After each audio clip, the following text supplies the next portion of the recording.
RK tidak membuat kaya loh. RK itu hanya kendaraan untuk menjadi kaya. Saat itu untuk membeli beras pun saya tidak punya uang.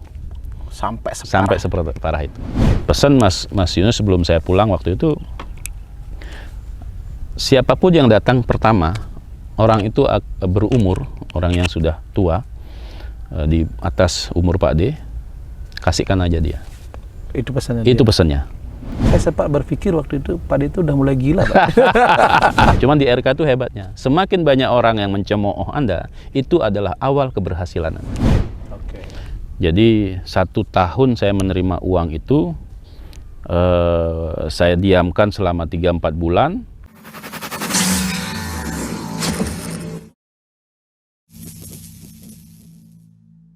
Selamat pagi sahabat Inspirasi Baliku. Hari ini kita berada di tempat yang sangat indah di Munuk Lingkar, Sumber Kima, Bali Utara. Saya ditemani oleh sahabat saya, Pak Gede Sentana. Ya. How are you, brother? Good, very good. Very good, nice. Om Swastiastu. Om Swastiastu.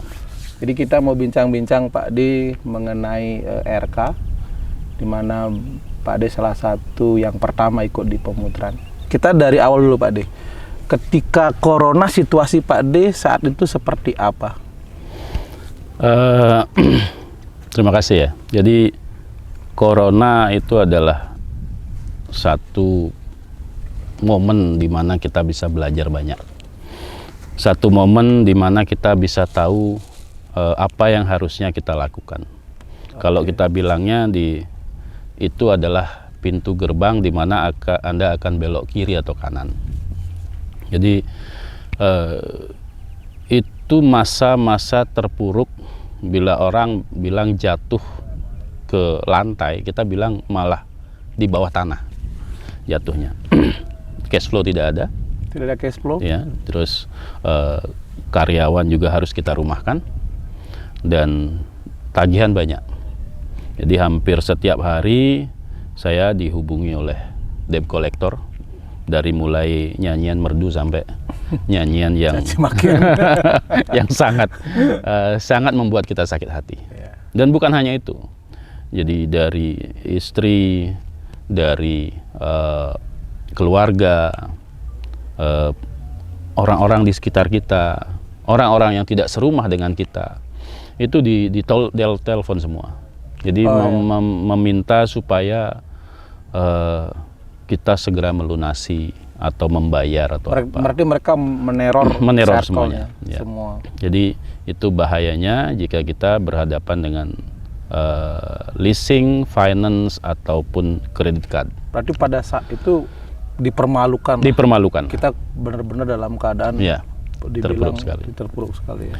Padahal saat itu kita memang tidak ada income ya. Dari Maret 2020 itu kita punya beberapa aset sepeda motor yang kita sewakan, sepeda gunung yang kita sewakan, 20 pieces sepeda motor ada 7. Itu kita jual semua. Dijual semua? Kita jual semua. Kita jual semua. Uangnya itu kita pakai untuk merumahkan karyawan. Jadi mereka dikasih? Ya, kita gaji dulu mereka, baru kita tutup perusahaan itu. Supaya mereka juga tahu keadaannya seperti itu. Akhirnya kita tutup total,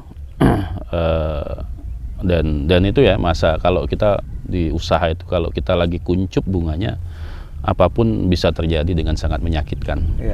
Ketika ada pemerintah memberlakukan lockdown dan di mana para pekerja migran itu pulang dan harus diisolasi, di karantina, mereka mencari satu hotel dan itu dananya cukup lah ketika mereka harus menyewa hotel kita. Jadi usaha saya adalah perhotelan. Jadi saat itu mereka mau melakukan isolasi. Isolasi di tempat kita. Kita senang. Karyawan juga senang. Karyawan juga saya kasih satu pedoman, mau ambil apa enggak. Jadi ada 3 atau 4 orang saat itu mau, dan dengan protokol kesehatan yang sangat ketat. Tetapi ada penolakan dari masyarakat. Karena saat itu memang saking ketakutannya mereka awam dengan apa itu virus COVID-19. Jadi kita tidak bisa melakukan apa-apa. Dimediasi oleh kepolisian, dimediasi oleh desa juga tidak bisa. Akhirnya kita mengalah. Akhirnya kita tidak diterima. Padahal tidak, itu satu-satunya income pada saat itu. ya. Ya. Jadi ya karena itu lagi kembali ketika kita sudah terpuruk ya memang itu harus terjadi, kita harus terima. Akhirnya saat itu kita bilang ya udahlah kita nggak usah terima itu, mungkin ini kalau memang harus tidak makan ya tidak apa-apa. Dan saat itu untuk membeli beras pun saya tidak punya uang. Sampai seperti parah itu. Membeli beras pun saya tidak punya uang. Mertua memberikan jagung, support jagung yang sudah jagung cicih namanya. Ya, sudah diolah, kita tinggal nanak. Nah, biasanya orang menanak nasi jagung itu dicampur dengan beras. Ya. Setengah-setengah lah paling enggak. Kita jagung semua. Pure jagung semua. Dan kita punya sisa uang setelah memberikan gaji itu beli telur, beli apa? Minyak. Ikan asin, minyak itu yang kita pakai. Yang urgen. Dan kemudian itu kita makan setiap hari.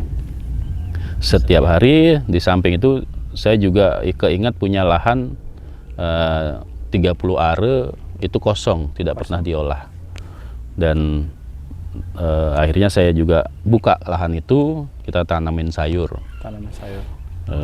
Istri terpaksa mengambil tabungannya karena juga itu satu-satunya uang urgensi yang harus kita sediakan. Kita ambil, kita buat tanam sayur, tanam jagung, cuman tidak berhasil.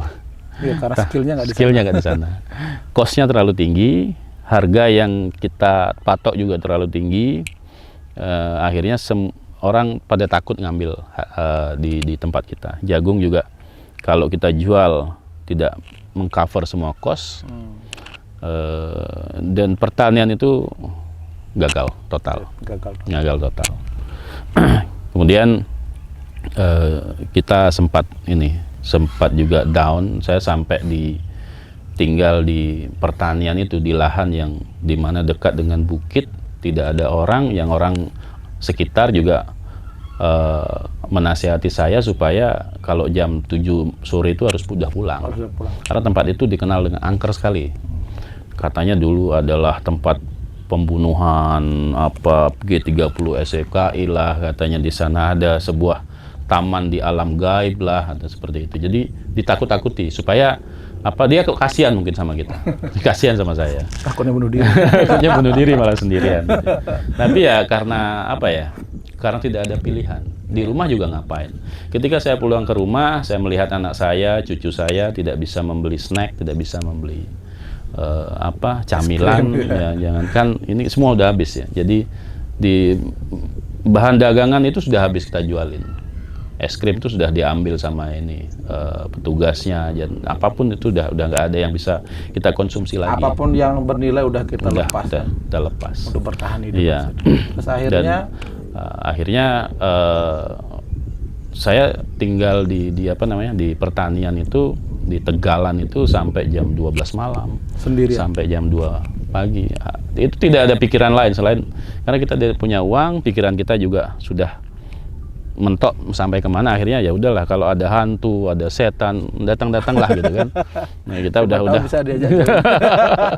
Ada tuyul second. Ya, kan? jadi benar, jadi ada bau-bau yang mistis seperti bau wangi, bau busuk seperti bangkai, itu udah terbiasa. Udah terbiasa. Berarti udah bernyali gara-gara punya hutang.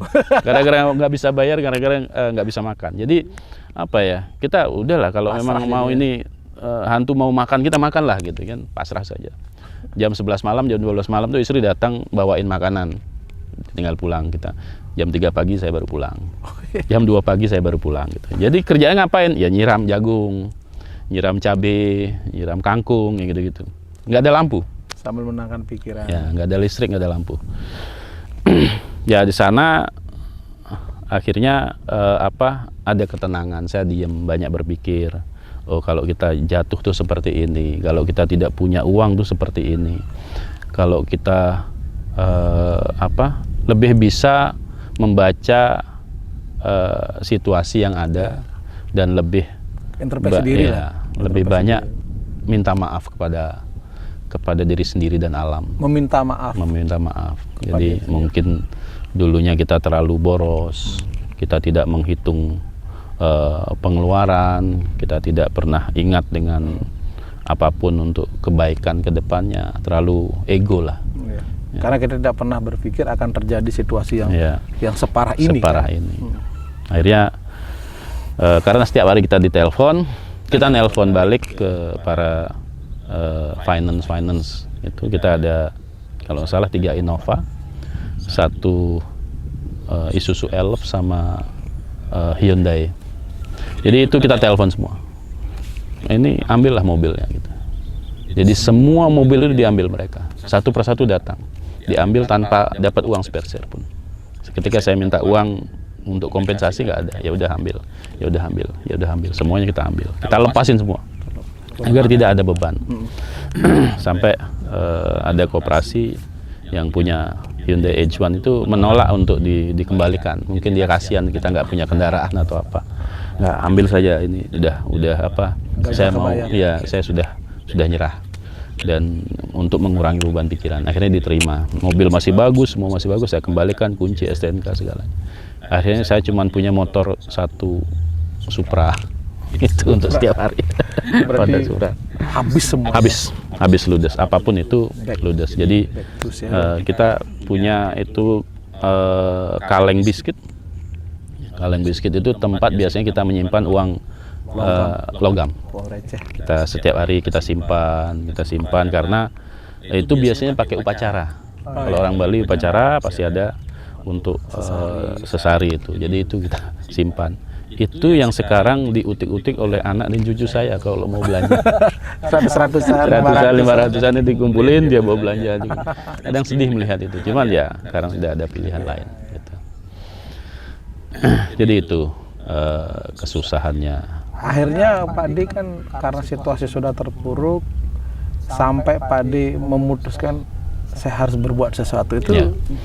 Karena sekian minggu kita di tempat yang sepi, menyendiri, tempat yang sepi, banyak berpikir, banyak meminta maaf kepada diri sendiri, banyak mengelola. Akhirnya kan kita tidak berinteraksi sama orang.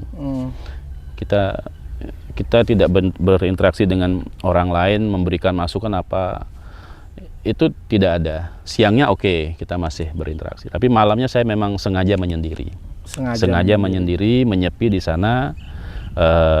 Terbesitlah waktu itu awalnya saya membuka YouTube tentang pertanian. Kenapa cabai saya kok nggak mau bagus, ini belajar itu di YouTube itu. Jadi pertanian korban YouTube. Akhirnya di sana langsung muncul slide itu tentang RK Mas Yunus. Oh, berarti tidak disengaja. Tidak disengaja. Muncul karena dipromosikan oleh YouTube. Oleh YouTube. Jadi begitu muncul kita klik. Apa sih ini? Apa sih ini gitu. Jadi di sana membuat judulnya memang heboh. Cara mudah menjadi kaya atau apa gitu kan. Jadi kita ikuti terus, kita ikuti, tonton. Ternyata isinya itu ya itu banyak.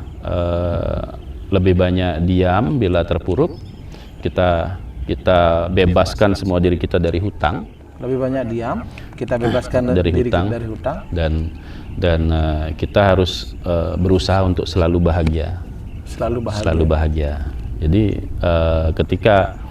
tapi itu sudah saya lakukan. Nah setelah itu baru nanti akan ada jalan. Gitu. Nah itu sudah saya lakukan. Oh berarti kemarin saya menjual semua aset yang mana itu adalah beban hutang, itu membawa jalan ini. Saya menemukan channel ini, gitu. Saya menemukan ilmu ini. Gitu. Saya juga melakukan diam, tidak banyak bicara, sosmed juga saya off-kan, semuanya saya off-kan. Saya tidak mau melihat hal-hal negatif, ataupun begitu orang berkata negatif saya segera menghindar. Jadi pada saat itu memang kadang orang hajatan saja, orang nikahan 3 bulanan saya jarang datang, gitu. Karena memang saya sendiri terpuruk. Gitu. Saya harus mengambil tindakan bahwa saya diam, saya cari ketenangan dulu. Gitu. Ya. Nah dapatlah channel itu. Nah setelah dilihat channel itu, Akhirnya Pak D memutuskan saya belum ya. Jadi itu tidak masuk akal sebenarnya.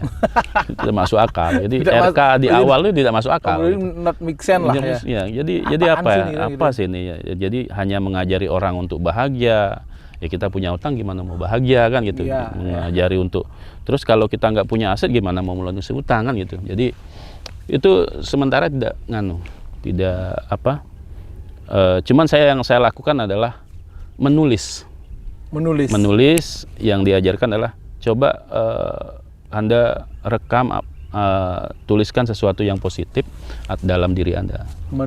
Pada saat itu saya nggak bisa berpikir. Jadi nggak mungkin saya pikirkan saya akan harus punya uang, saya harus ini nanti usahanya bagus atau apa. Cuman saya tulis akhirnya, oh nanti saya di sini saya mau buat hotel, di sini saya mau buat ini, sini saya gini saya. Akhirnya saya tulis semua. Itu dreamnya ya. Dreamnya itu semua saya tulis dan itu saya lakukan berhari-hari. Dibaca. Oh ini plannya, ini harapan saya, Akhirnya saya tekad, saya coba kontak admin. Akhirnya saya tertarik kan. Kontak admin RK itu bulan kalau nggak salah bulan Desember 2020. Jadi dari Pak D pertama lihat video itu sampai ikut tuh jenjang waktu 4 bulan. Berpikir karena tidak masuk akal. Tidak masuk akal. 4 bulan. Jadi Desember 2020 saya kontak admin. Itu responnya lama. Karena dulu ada channel lain kan, kita kontak ke channel itu nggak ada respon, kontak ke link nggak ada respon, saya cari terus. Dari kontak pertama sampai terakhir saya ada respon itu 1 bulan. 1 bulan baru direspon. Dia bilang, ini adminnya beneran nggak? Gitu. Ternyata dia semuanya sendiri kan. Oh. Nah, ada 3 orang itu semuanya sendiri. Gitu. Jadi dikontak, di reply, maaf Pak, jadwalnya penuh untuk 2021. Gitu. Jadi adanya Desember 2021. Oh ya nggak apa-apa, saya daftar, suruh bayar, saya langsung ikut private-nya. Private. Pada saat itu angkatan pertama private ada. Gitu. Dan saya ikut, sudah bayar, udah lunas, saya kirim bukti, udah kita ekspektasinya kan Desember. Begitu bulan Februari atau Maret, saya dikontak, Pak ini ada kosong, private-nya maju karena kuotanya udah penuh. Bulan Maret kalau nggak salah, atau bulan April, saya lupa itu. Cuman akhirnya kita ikut, oke. Cuman saya nggak punya uang untuk ke sana. Mobil tidak ada, uang tidak ada.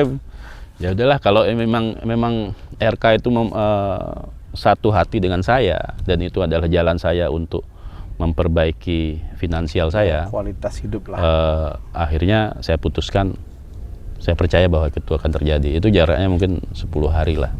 Pada saat 10 hari itu memang saya di kosong banget. Ya, saya di pertanian. Saya bilang saya pasti ikut RK. Pasti ikut. Optimis ya. Ya, akhirnya saya telepon, Bro, bantu diantar ke Gilimanuk kalau salah ya. Iya. Karena saya harus naik bus ke sana. Jadi itu awalnya. Sampai di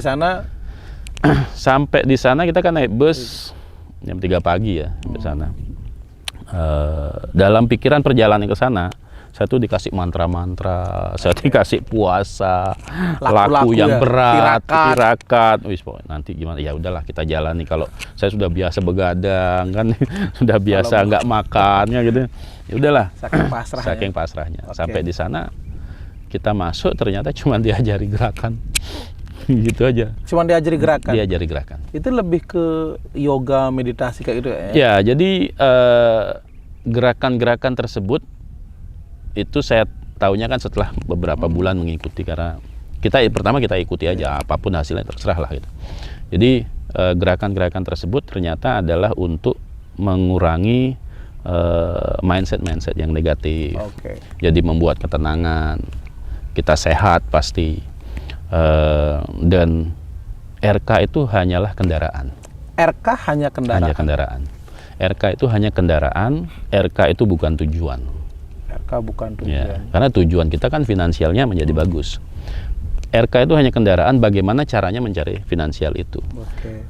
Ketika Anda sudah pada level tersebut, gerakan-gerakan RK itu ya bisa Anda lakukan, bisa tidak. Ya, cuman ada beberapa hal setelah itu Anda akan diajari, karena kita terus mengikuti level. RK itu dasar sebenarnya, basic sekali. RK itu basic sekali.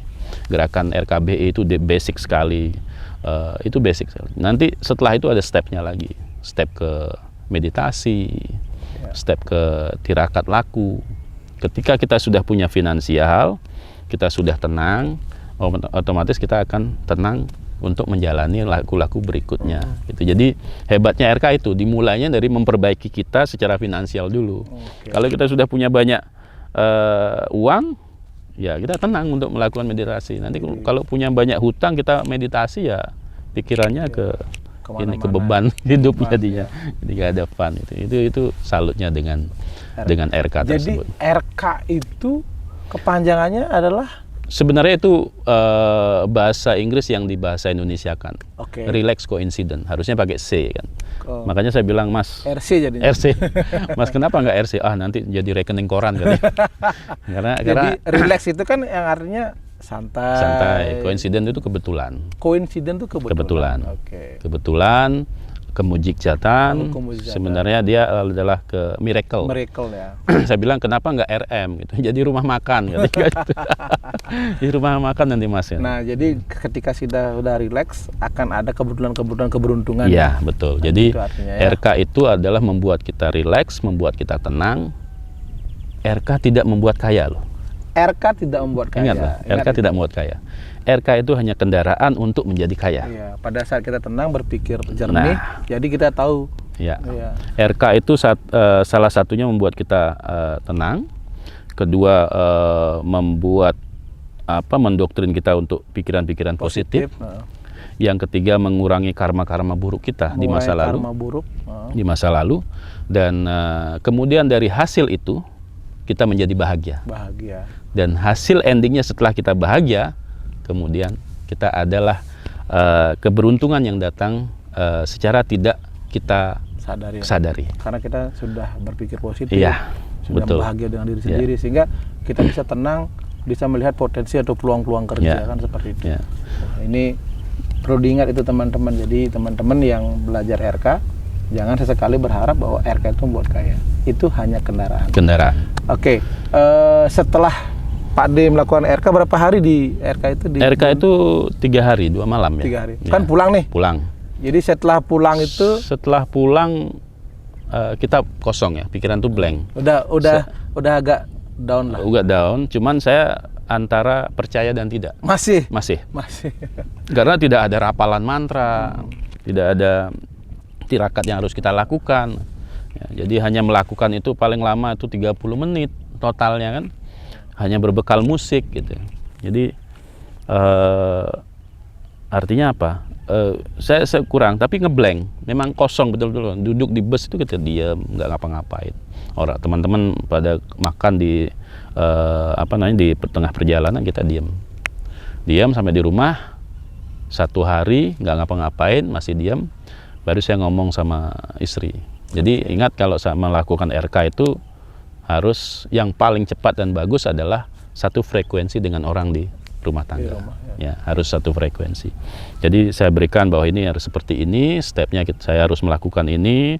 Saya melakukan penurunan gelombang otak, kita membuat tulisan setelahnya. Terus kita harus bahagia, mengurangi perkataan negatif, berpikir negatif.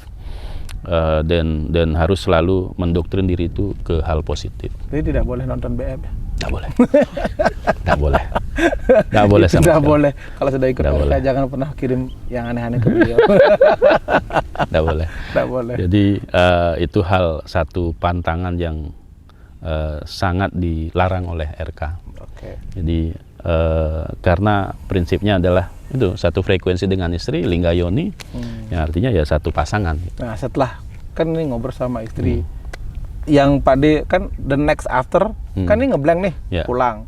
Jadi coba dilakukan. Akhirnya seperti itu. Ya, akhirnya kita lakukan itu karena di awal kan kita harus menghafalkan gerakannya, apa yang harus dilakukan. Istri saya yang menghitung.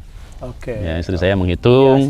Dia asistennya. Selama 3 hari baru saya hafal gerakannya, saya lakukan sendiri. Itu berapa hari dilakukan? Harus berapa hari? Dulu tidak ada ini ya, tidak ada keharusan harus 41 hari, itu enggak. Jadi dilakukan terus menerus.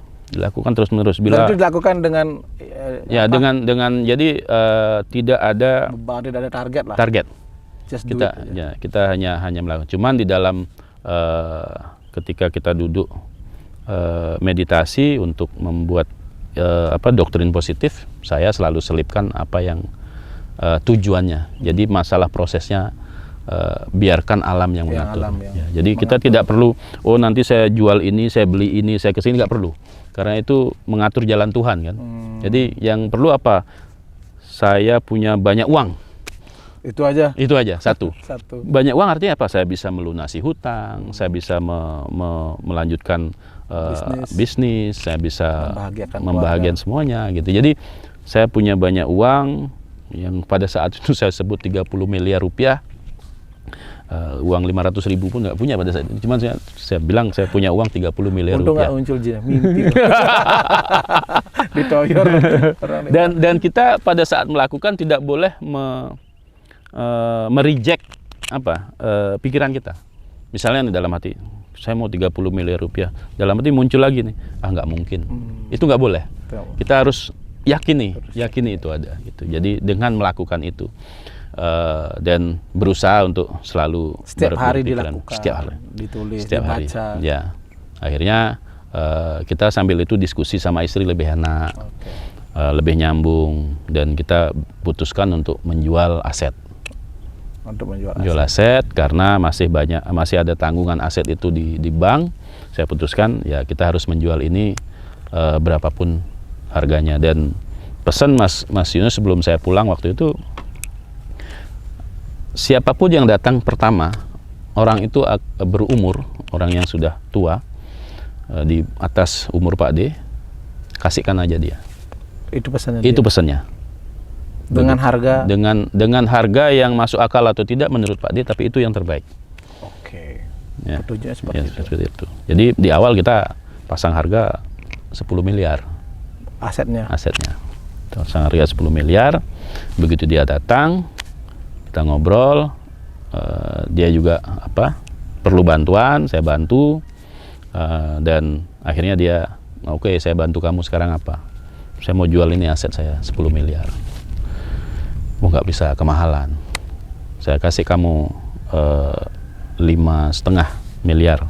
Kalau kamu mau ambil 6 miliar ya Pak. Oke, akhirnya deal. Deal 6 miliar. Kita langsung ke bank 1 minggu kemudian. Bank melunasi itu 2 bulan kemudian baru sisanya kita dilunasi. Gitu. Berarti sisanya lagi sedikit Pak De? Ya, lagi 3M. Tidak banyak, lagi 3M. Itu habis, rumah habis, semua habis. Habis semuanya habis. Gitu. Sisa 3M itu lalu dikelola? Dikelola. Nah gini Pak De, ketika dari awal DRK di rumah sampai laku ini kan, Pak De kan selalu melakukan semacam inilah doktrin positif ke setiap hari, berbicara ke orang-orang. Itu kan kita nih sering olahraga waktu itu ya. Yeah. Pak De bilang besok ada pembeli dengan harga sekian dari salah satu travel agent Asian Trail ya? Ya, ada lah. Gitu. Asian Trail, kemudian dari orang India, dari Traveloka. Saya sempat berpikir waktu itu Pak De itu udah mulai gila Pak. Karena tiap hari Pak De ngomongnya 10 miliar, 15 miliar. Saya ngomong sama istri, ini sahabat saya ini udah mulai gila kayaknya, tiap hari kok hayalannya orang, saya tahu sendiri kan, uang 1 juta nggak ada, kok tiba-tiba duit ngomongnya 15 miliar, 10 miliar. Jadi, dan itu dibicarakan terus. Ya, jadi bukan Asian Trail ya. Itu salah satu owner dari Happy Trails. Oh, Happy Trails. Ya, terus ada orang India. Emang ada itu kontak Pak De? Ada. Udah datang mereka. Saya kira itu enggak, memang udah ada. Pak De. Enggak, udah karena datang. Setiap hari Pak De ngomong, besok doakan ya bro, aku ketemu dengan owner ya, ini. Memang datang. Memang datang. Ada teman bawa ini. Kadang orang menganggap kita agak gila atau Iya, mungkin jangan kan mencemooh orang kan gitu ya? Iya, kalau mencemooh sih enggak. Karena aku sahabat Pak D, setiap hari kita dengar Pak D itu menghayal, saya rasa menghayal. Ya kita ini udah mulai gila orang ini. Dan pada saat kebangkrutan tuh memang banyak yang mencemooh. Banyak yang mencemooh, banyak yang mentertawakan dengan kejatuhan kita. Cuman di RK itu hebatnya, semakin banyak orang yang mencemooh Anda, itu adalah awal keberhasilan Anda. Oke. Ya. Semakin kita dicemooh, semakin kita dihina, ya, berarti itu adalah awal dari keberhasilan Anda. Berarti kita harus menahan diri. Menahan diri. Jangan dilawan. Jangan. Kalau dulu kan kita fight. Kalau sekarang, oh ya makasih. Ada lagi. Oh gitu ya. Kemudian teman-teman yang suka dicemooh, jangan dilawan. Diterima saja. Diterima saja, karena dengan begitu karma buruk kita akan lebih banyak dikurangi oleh orang-orang seperti itu. Karena orang itu mungkin karmanya harus menerima karma kita gitu. Jadi begitu ada orang berpikiran jelek, menjelekkan kita, mendowngrade kita, ya nggak apa-apa gitu. Jadi itu memang harus kita harus happy karena itu adalah hal yang harus kita alami juga. Oke. Gitu. Pak D, kembali ke pantangan-pantangan itu. Di RK, pantangan yang Pak D tahu itu apa saja? Tidak boleh melakukan hubungan seksual dengan yang bukan istri. Nah, ini nih. Tidak boleh melakukan hubungan seksual yang bukan istri. Yang bukan istri ini. Satu ini, harus ini. Harus. Jadi kalau itu kamu nggak siap, jangan coba-coba ikut RK. Yang kedua. Pantangan kedua, tidak ada. Oh itu aja ya? Itu aja. Berarti benar-benar harus setia ya? Waduh. Tidak boleh menonton BF, tidak boleh melakukan onani, hal-hal yang berbau seksual.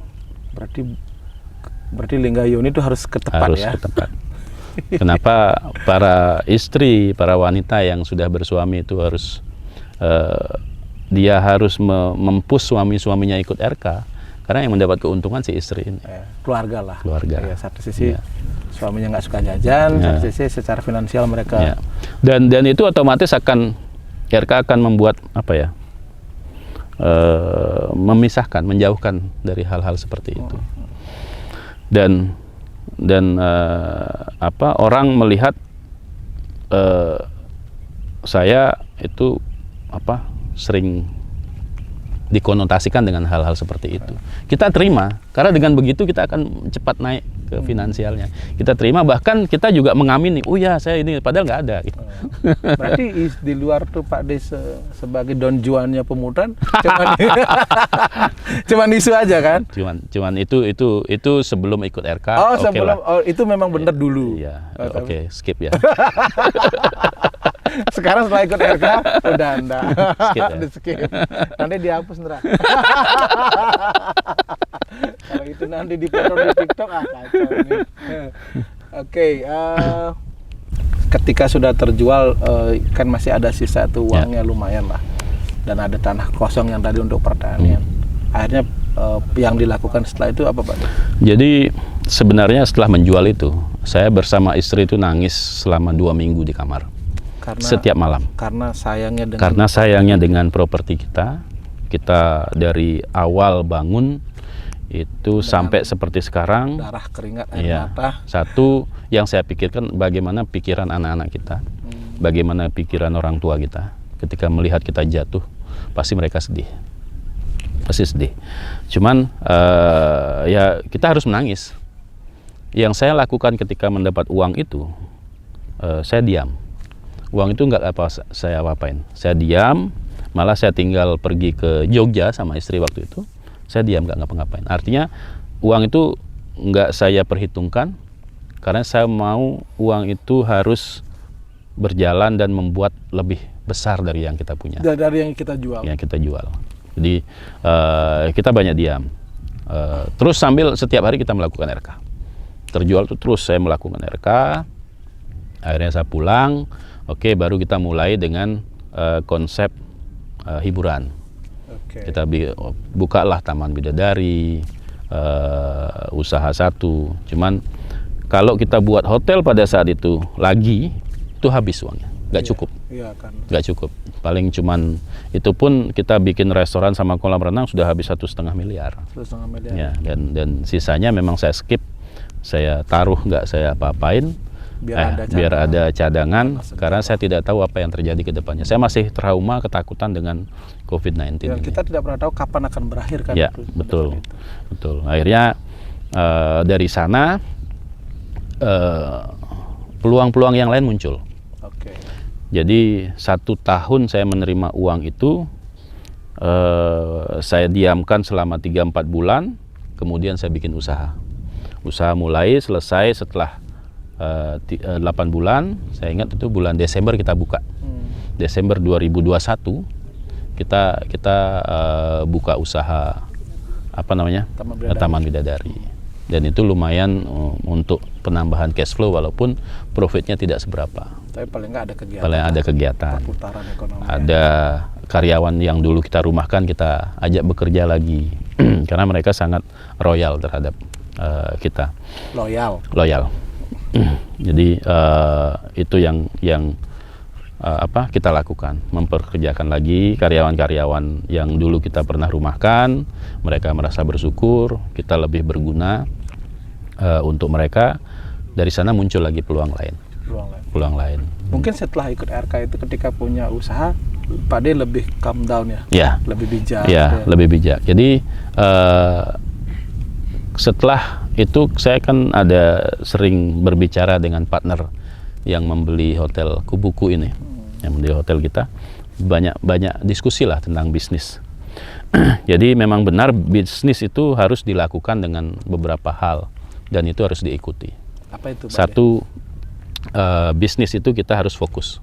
Satu, bisnis harus fokus. Ya, kita harus fokus. Kita tidak bisa bisnis itu dipakai sambilan. Oke. Harus fokus benar-benar sampai itu berjalan, fokus membuat sistemnya, fokus membuat SOP yang bagus, akhirnya bisnis itu bisa berjalan.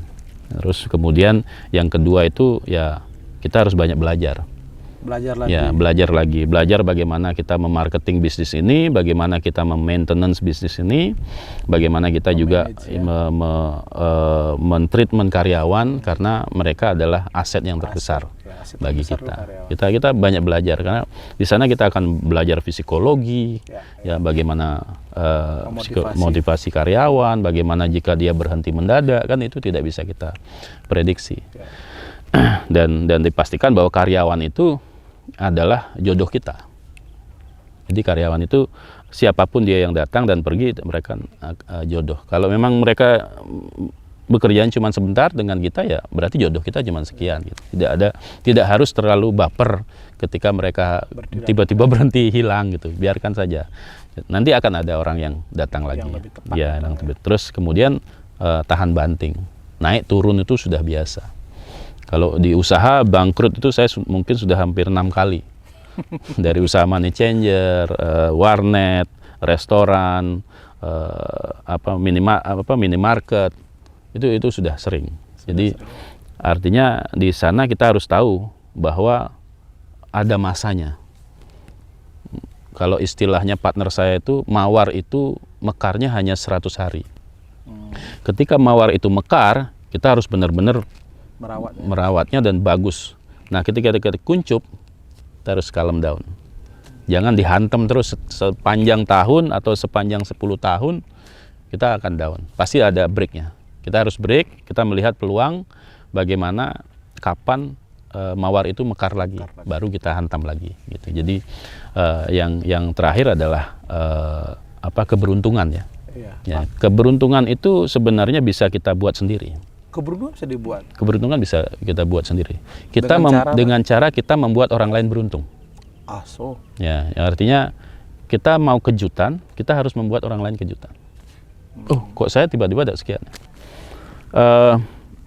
Saya tuh kadang-kadang bayar parkir itu 100.000. Oh ya? Ya, ketika kita masuk mobil, ada tukang parkir, kita sudah siapkan 100.000 untuk mereka. Tapi percaya atau tidak, kadang orang itu tidak karmanya mendapatkan uang 100.000, tukang parkirnya nggak ada. Ya. Padahal kita sudah siapkan 100.000, mereka nggak ada. Gitu. Tapi pada saat karmanya dia akan dapat rezeki, pasti ada, gitu. Pasti ada. Gitu.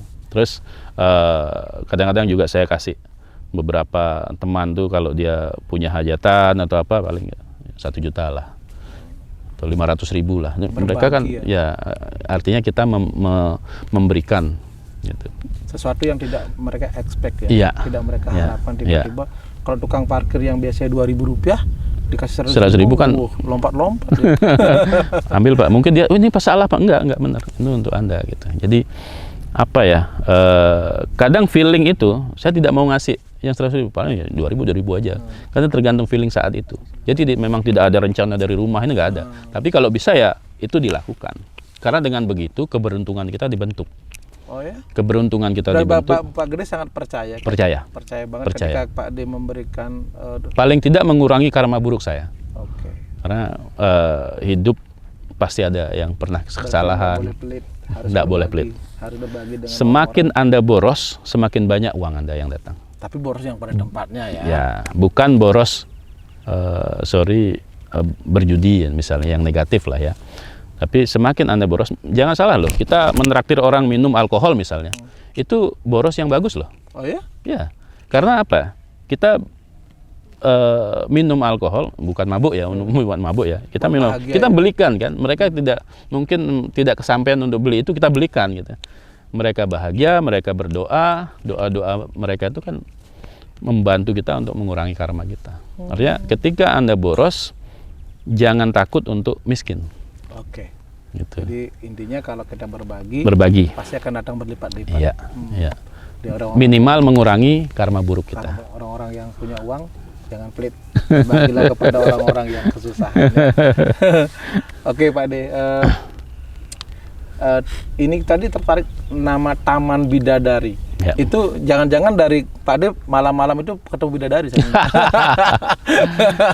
Karena mitos orang-orang di sekitar tempat kita itu, katanya di dunia gaib itu, saya nggak bisa lihat ya, nggak pernah tahu, adalah sebuah taman tempat para bidadari mandi. Oh, di sana? Di sana, Oke. katanya. Sehingga- Cuman saya bilang ya udahlah, kita bikin taman bidadari aja gitu. Namanya Sangat itu. menarik ya. Nah, nama itu brandingnya bagus dan mudah diingat.